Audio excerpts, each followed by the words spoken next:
going to whip up some sourdough bagel dough to make up in the morning for some bagels for like a brunchy lunch tomorrow.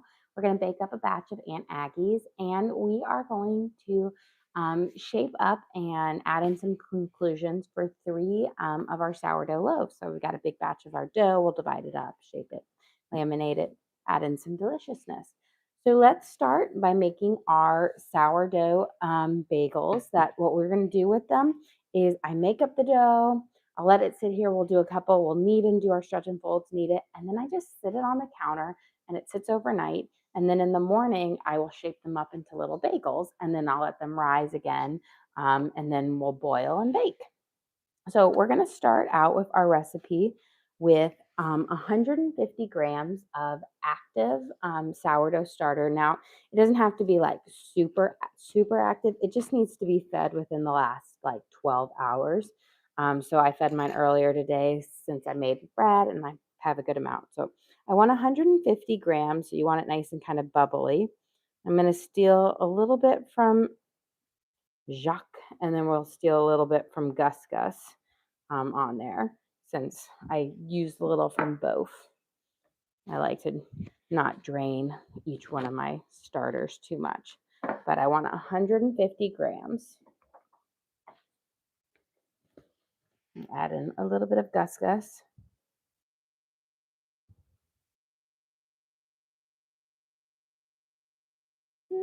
Close. And then we're going to bring it back in zero, and we're going to add in 250 grams of warm water. You need to make sure your water is warm so that when we add in our flour, that it will hydrate well. So we're going to add in 250 grams of warm water. And the reason I'm using grams instead of cups is so that our measurements are a bit more exact and you get the correct results every time. So 250 grams. And then we're going to take our little dough whisk and we're going to kind of dilute our solution into the water here to kind of mix it all right all the way around so that when we put our flour in, it will kind of all include into it. Okay. And then before we add in our flour, we're going to add in about 10 grams of salt.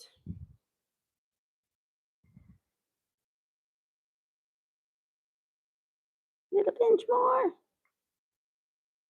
There we go. And about 40 grams of sugar. I've got my sugar right in front of me. And the sugar is going to help it kind of speed up the process overnight so that when it's ready in the morning to, shape up on there. So it doesn't need as long of a proofing time as your sourdough bread. So about 40 grams of sugar. Here.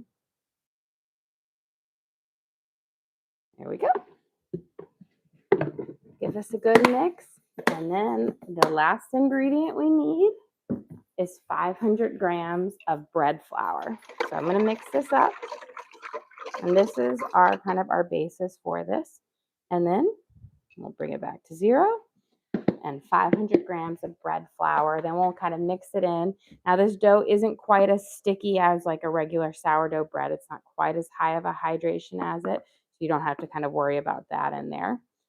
It's about 185, 379. Perfect.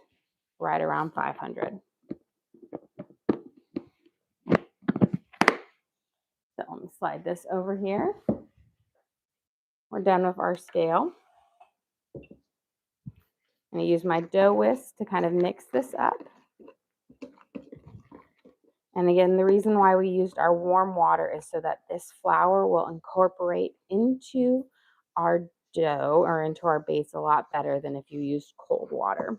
And so unlike a regular sourdough base with our bread, this dough is not as high hydration, which means it doesn't have as much water in it, which means you are going to be able to knead it versus with a regular sourdough for making bread. You can't really knead, you do your stretch and folds. So we're going to kind of incorporate it all around. I'm going to bring making sure I get all these little bits of flour up. Take it out, and you just want to give it a couple of good kind of kneads together so that you can form it into it. And then you're going to let it sit. And what we'll do is we'll bake up our cookies, and then we'll give this another knead. And so just about, 10, 15 minutes between kneads, and then you cover it, and then you let it sit overnight. But you want to do a couple of on there. It just helps kind of develop those gluten chains, gives you just a nicer end all to your bagels. But you see, it's not a super sticky dough. You can work with it because, again, it doesn't have as much water in it.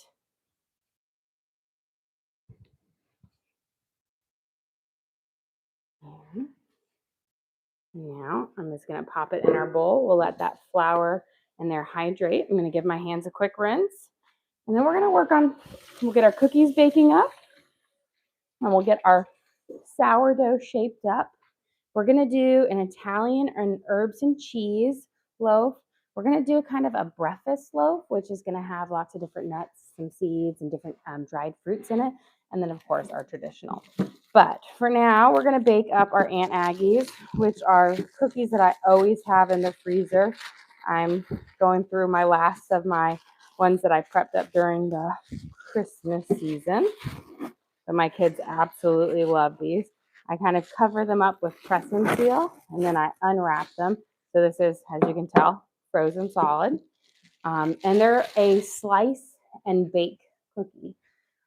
Absolutely delicious. I'm just going to cut off that kind of end here. And you're just going to slice little pieces here, and we'll lay them out on our baking sheet. But I did a red, green, and white swirl on them for the holidays. This is a really, really simple ingredient recipe. It just has, flour, butter, eggs, some cream of tartar, and sugar in it. It's a family favorite. This recipe goes back in my husband's family since the 1800s, since Aunt Aggie's. It was some Aunt Aggie way back when. But I will say it's a mix between a sugar cookie and a butter cookie. So it's not as sweet as a sugar cookie, but not as rich as a butter cookie. And when I do them, I make a big batch of them. So I have always a log or two in our freezer. So whenever my kids say, hey, can you make me some cookies? Or, oh, can we have Aunt Aggie's? I can take these out and bake them up, and they can have fresh cookies in 10 minutes because I did all the work at one time. And they are so, so good. We'll get these here, and then we'll lay them out. Now, these cookies do not really spread out, so you don't have to worry about them running out. We'll lay them out on our parchment lined baking sheet, and they bake up at 350 for 8 minutes. So they bake up really fast. Now, when they come out of the oven, you don't want to just sit there and take them off and eat them right away. They need a minute for that butter to cool down and for the eggs in them to set.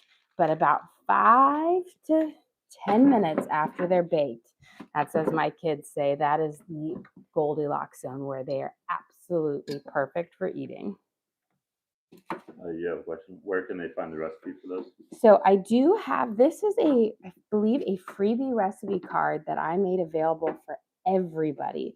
So you'll just have to go onto the link on our page, and it'll be there. It's our Aunt Aggie's. We also have lots of videos of me making it. So any video that says Aunt Aggie's in it, we'll have me making up this recipe as well. This, again, it's a very simple, easy recipe to make up. Now, you can keep it just the basic white color in there and not add in the food coloring, but I always love to add in the food coloring for the holidays to make it more festive. You can do Valentine's Day is coming up, so you can do red and white or pink, red, pink, purple, and red. See, so many choices. I do it for my kids' birthdays. I change up the colors for whatever their birthday theme is because, again, this is a family favorite. And they love the dough.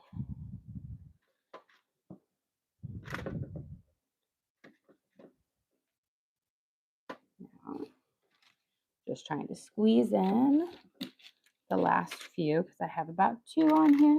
Now they won't spread out, but they will get just a smidge bigger. So you of course don't want to have them touching each other, but leave enough room. I've got one more I want to squeeze in here somewhere. We'll just have to get a little bit creative in our spacing. Okay, let's go pop these in the oven. And we're gonna bake these up at 350 for 8 minutes. These are cookies you do not want to over bake because when they come out 8 minutes, they're gonna puff up and they'll be soft. Over baking them, then they'll dry out. Timer set. And let's shape up divide up our sourdough, and we'll shape that up while we wait for those to bake. Okay, I'm gonna set that here and give my hands a nice rinse. And we'll get our dough out. We're gonna use lots of flour. This is kind of create your stick-free surface on here. And then I'm gonna flour up my baskets. I always put way more than enough that you need, but I find a lot of times, I don't always bake my bread up the next day. Sometimes it sits in there for, 2 or 3 days, depending on when I get to it, because I am making up 3 loaves right now. And if you don't flour it well, it can stick to your cheesecloth. Now, you don't have to you can actually do it in the basket without it. I just find that it just comes out a little bit easier with it. Okay, so we've got those well floured now.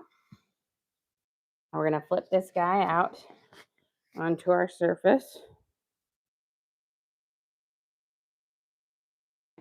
There we go. Get their last little bits because I don't want any of this goodness to be wasted. And then I always, just to make it, because again, I do mine more of a higher hydration, which makes it a little bit more sticky. I always give it a nice coating in flour. That just makes the shaping up process a little bit easier. Now we're going to divide this into, I'm going to try to make it into 3 as equal portions as possible. But again, sometimes I need to add a little bit more to it. Let's see. These look about fairly even. So we're going to start out with the simplest of them, which is our basic traditional loaf, which is, you're going to do our regular lamination, which means you're going to stretch this dough out. And laminating is, we're going to stretch it out and fold in shape, which is going to allow you to develop your crumb. Gets rid of any really big air pockets in it, helps you shape it up. There we go. So stretching it all the way out.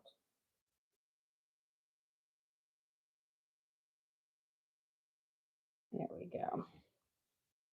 And then we're going to fold onto it, kind of like a burrito here. Add a little bit more flour to create my little non-stick surface. And then we're going to roll this up, shape it. I'm going to tuck in and tuck in. So we have, again, our nice pretty side. We're going to put it in here. And then this is my stage where I call it my stitches, where I'm going to kind of seal them together and stitch them up. And this is going to hold that shape all together. Now, with a traditional loaf where you don't have your delicious mix-ins, you don't have to be as gentle on this. You don't have to worry about kind of tearing it. But when you have mix-ins, you have to pull, you want to pull it a little bit more gentle so that you don't rip and expose some of your inclusions. And then what I always do is sprinkle a little bit over Now this, when you bake it up, this is actually the bottom of your bread. The part that you score is what's in the bottom of the basket, and that shape gives you the pretty mold. So that's why when you're shaping it up, you put the pretty side down into your basket and it kind of holds it down for it. Okay, for our next one, get it out. Let me check my time on there. 3 minutes, good. I don't know if we'll get this one completely shaped up, but we can get a start on it. I'm gonna laminate this out, which means I'm going to stretch it. So we'll probably get the lamination and I'm gonna wash my hands so that we can get ready to take these cookies out, because with the cookies, you don't wanna overcook them.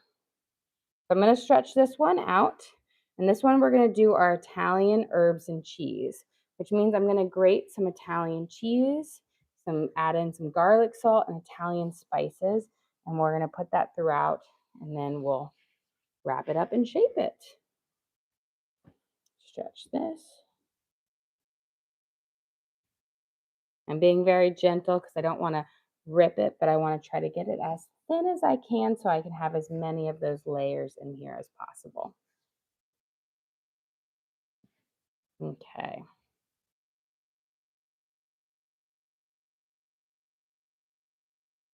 There we go. So we have it laminated out so it's stretched nice and thin.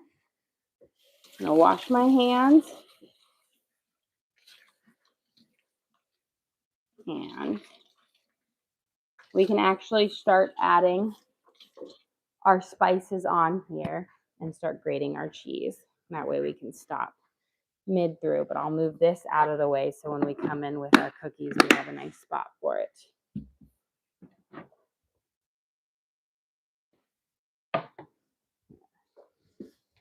This over here. Okay, so this is going to be our Italian herbs and cheese. And while our dough, this is our basic dough, which actually is kind of similar to our sourdough. But when I make this, this was a kind of my double my big loaf, which I made into 3. But I used 300 grams of active starter with 1,160 grams of warm water. Mix those up.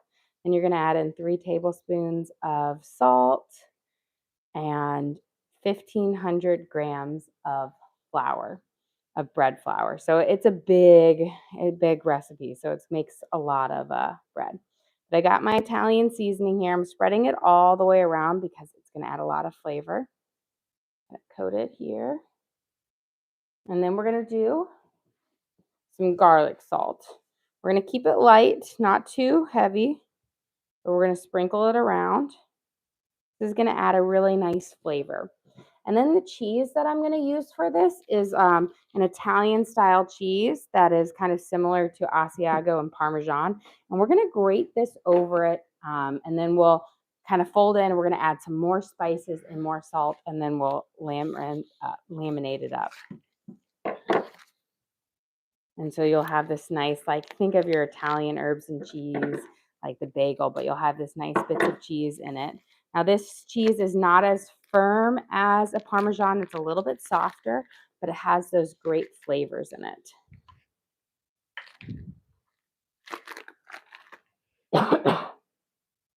So we'll get it. I'm going to do my fine. I got like 2 grates on it, so let's take a quick pause, and then we're going to go grab our cookies. So you have a question. Could you use garlic powder instead of garlic salt if you need to restrict salt? Yes, you could definitely use garlic powder instead of it if you needed to. I personally like garlic salt better, but I understand if you need to use it, that will give you the nice garlic flavor. You could also use, he's really, should have given him a little more room, but look how beautiful they are, nice and poofed up. You could also, if you really wanted that nice garlic flavor, you can mince up some fresh garlic, and you could actually like toast it in a little bit of butter and put it on there to get more of that nice flavor in it. But garlic powder or dried garlic, like minced dried garlic, which has got slightly bigger texture than gesting. There. So it's poofed up. You're going to let it sit for about 5 minutes before you move and transition them off. It looks like I got them a little bit too close, but that's okay. I try to smush them on. But and be eaten anyways. But these are our Aunt Aggie's that are oh so delicious and oh so good. They're a mix between a butter cookie and a sugar cookie, so they're not too sweet and but also not as rich as a butter cookie. And we dyed them up in fun colors. Okay. Let's get back to our cheese. Now you could use Parmesan cheese, mozzarella cheese, Asiago, really any type of, Italian style cheese. I was deciding I had some smoked mozzarella. I was thinking about using that as well, but I saw this in my cheese drawer and I was like, why not? Now, one thing I have found that when I do a cheese inclusion on my sourdough, I try not to go too heavy with the cheese because cheese can really weigh down your bread. And it will, if you put too much in it, it makes it too dense. It like doesn't give you as good of a pop on it if it's just too heavy. So I'm doing my nice small grate here instead of big chunks, and that way it will melt up, but it will also still allow me to have a lighter bread versus a really dense one. I feel like that's like the biggest drawback of inclusions is your bread's not as light. Here we go. So we've got this nice little coating over of it. So a good amount. And now what we're going to do is we're not going to shape it up yet. You're going to kind of do a fold in and a fold in. And then we're going to add in more on this because when we roll it up, this will all get, we'll make another little swirl inside your sourdough.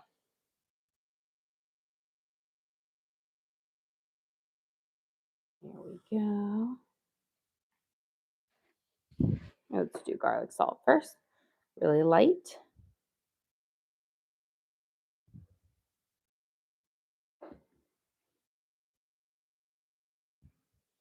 And then we'll grate some more.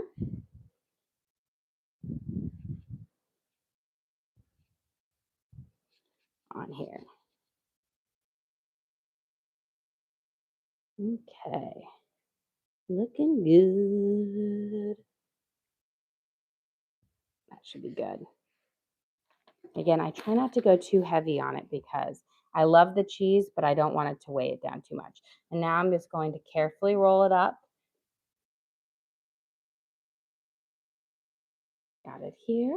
I'm going to gently pull in my ends. Same on that side. I'm going to give a nice little coat of flour. And then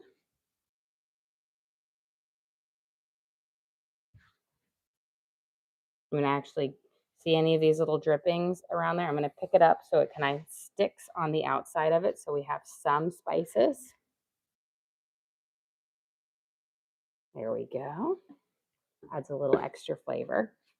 And then we're going to place it in here and we're going to do our stitches and hold it together. There we go. And again, since we have that inclusion on it, although they were finely grated, when we do our nuts and seeds, we'll have to be a little bit more gentle on it. Just don't pull too much where you pull right through. There we go. See if I can get any of these little herbs to add on top. There we go. Now, before I shape up my last one, I'm going to get rid of any of these herbs because my last one is going to be a sweet and a breakfast one, which means I don't want any of the savory flavors to it. So I'm going to use, this is like your dough cutter / scraper / really great to clean up your counter.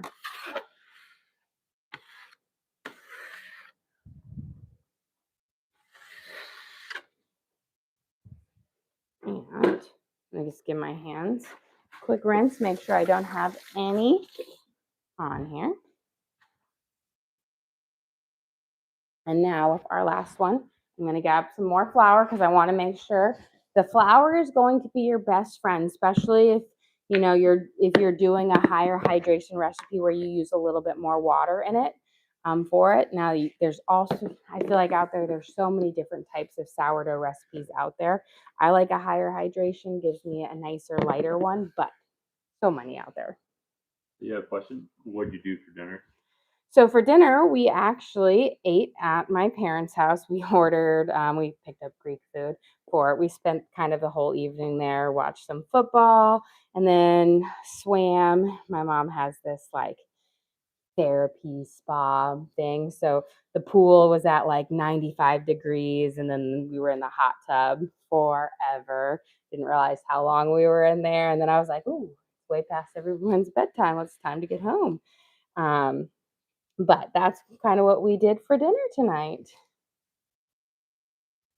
Here we go. We're going to stretch this out, get our lamination going. Now, we're going to do kind of like a breakfast bread. This is one that I absolutely just love. It's very hearty. Okay, let me wash my hands so I can get into those bags.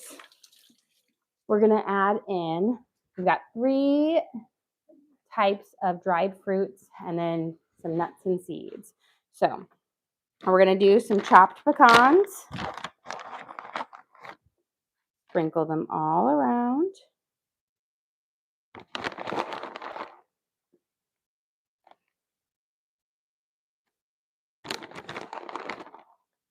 I'm going to give a nice little coating. And then I have some chopped walnuts. 2 nuts that look very similar but have very different tastes. We're going to add in our walnuts. And then we're going to add in some pumpkin seeds. Now, if I had sunflower seeds, some raw sunflower seeds, I would add those in too, but I do not have any. We're going to add these in, sprinkle them all about.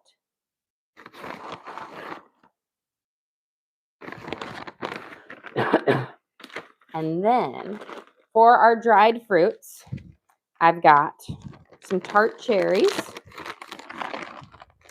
I'm going to grab a little handful.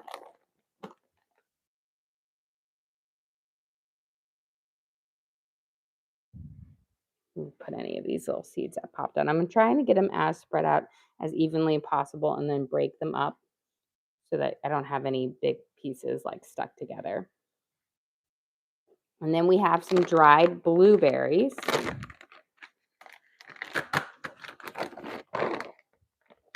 Get a good handful of these.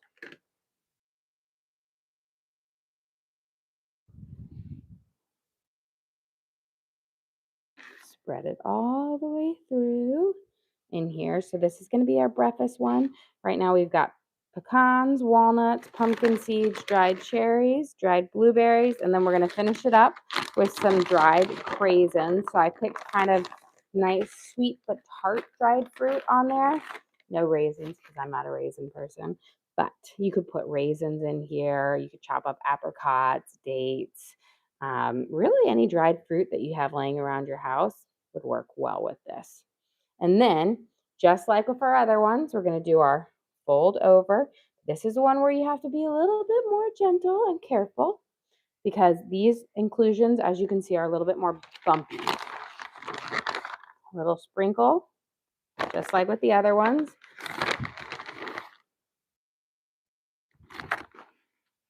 And I think I did that one. Make sure pecans. And then our craisins.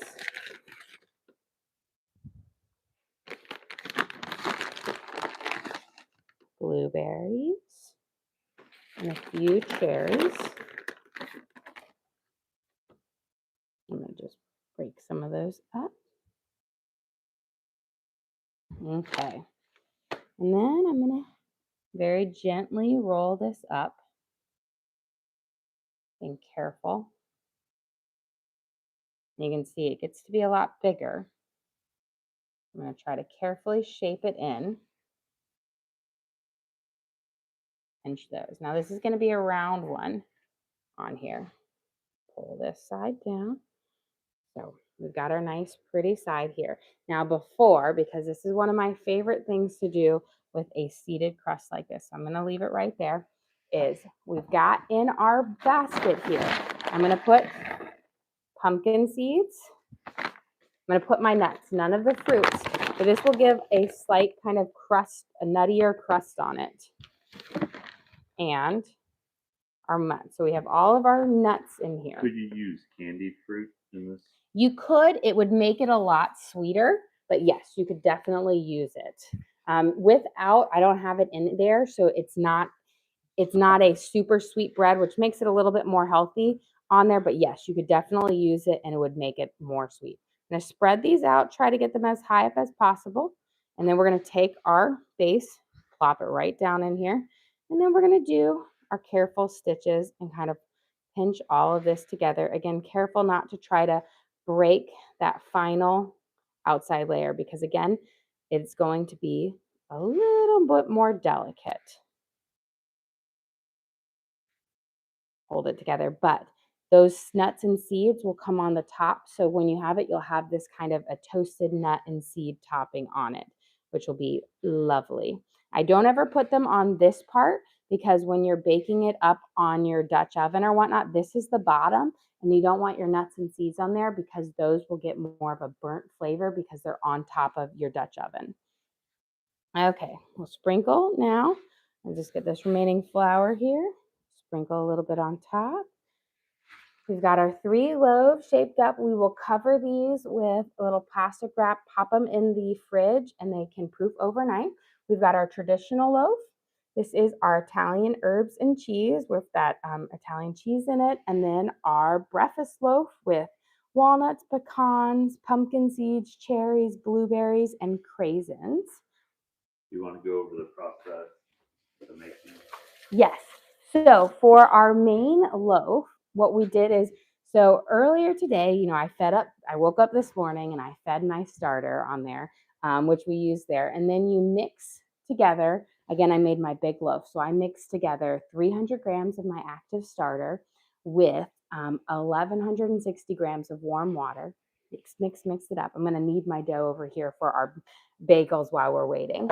And then I added in 3 tablespoons of salt. Mix those in, and you can cut that back if you need to be on salt or things, but I typically have about a tablespoon per loaf of bread. And then we mixed that in, and then I added in 1,500 grams of unbleached bread flour. And you mix that up and you let that proof, or like you do your stretch and folds every 30 minutes for 2 hours, and then you let it proof on your powder. Depending on how warm or it is, it can take 2 to 4 hours to get to where it is. I gave mine a little help. I put it in my bread or my oven on the proofing setting so it go a little faster. Can you show them the starter? Yes. So I've got 2 right now. It's nice and bubbly. This is Gus. He is nice and fat. You can see these bubbles in there. And then my other one right here, here, watch this. When I pop him, so this is when you know it's active. So when I pop him, he's going to go down and he shrink. So he is nice and active, which means he's ready to make bread. He made our bagels dough. And how do you make the starter? So the starter it's not something that you can just make in a day. It's something that takes about a week to do, but it is made from just flour, unbleached flour, and water. And you mix essentially equal parts every single day. And then for a couple days, you then start to discount it. I do have recipe cards and videos, like a tutorial on how you can make it your very own from start to finish on our page. You just have to, there's a bunch of videos and a recipe card that's available for everybody, as well as a video on how you can make your very own first loaf. Because with sourdough, there's a lot of terminology in the beginning. If you don't know what it means, you're kind of lost in the sauce. But once you figure out what laminating means, or starter, or discard, or feeding, and all of those things in terminology, then you realize this is so easy that, like I said, Teddy, my 4-year-old at the time, 3-year-old, he made a loaf of sourdough bread just throwing ingredients together. I have a cute little short of him doing it, but it really is easy. It just once you just got to get your starter developed and it doesn't take hard and it's very forgiving. So here is our bagel dough for tomorrow. You can see it's nice and soft. Look at that. It's like the Pillsbury Doughboy. But we've got this ready. This is going to sit on our counter overnight. I'm just going to cover my bowl with plastic wrap. In the morning, this is going to be like up to here. So it will fill it up. It's going to expand overnight. It's going to get really big because we put in sugar. So most sourdough does not have sugar. That sugar is going to cause it to grow even more. And then I will shape it up in bagels. And then tomorrow we'll boil and bake them. Judy sent you. Oh, thank you, Judy. Appreciate it. And these are our cookies. Now, remember, I told you they needed to sit and wait. And now that they have firmed up, they are perfect. You see golden brown, just lovely, soft, and delicious. We're going to eat these up. They're so good.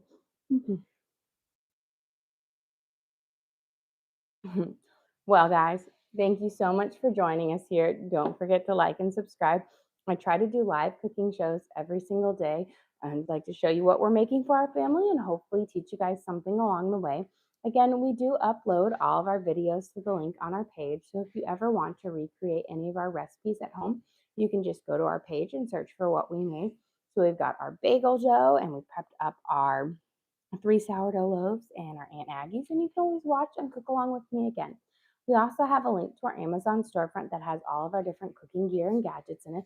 I have all of my stuff in there about making sourdough. So I've got a sourdough starter kit, scales, all the things you need if you're thinking about starting a sourdough journey. I have all the stuff that I use in my own kitchen, so you can check that out as well. But again, thank you so much for joining.